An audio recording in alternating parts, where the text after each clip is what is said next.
Hello everyone, welcome back to our channel Login Assist. In this guide video, I will show you how to change board theme in chess.com.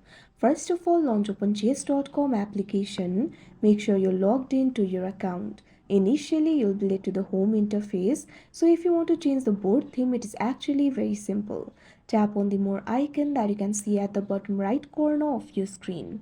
Now you'll be led to the more interface. You'll be able to find various options over here.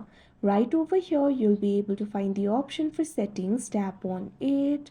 Now you'll be able to find the options related with settings over here.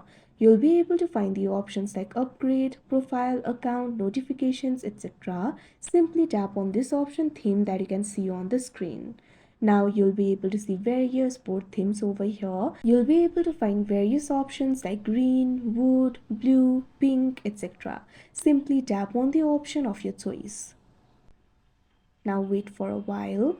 Now you can see over here that particular board theme will be selected. Now whenever you play the match in chess.com, this board will appear. So that is how you change board theme in chess.com. I hope you found this video helpful. Thank you for watching.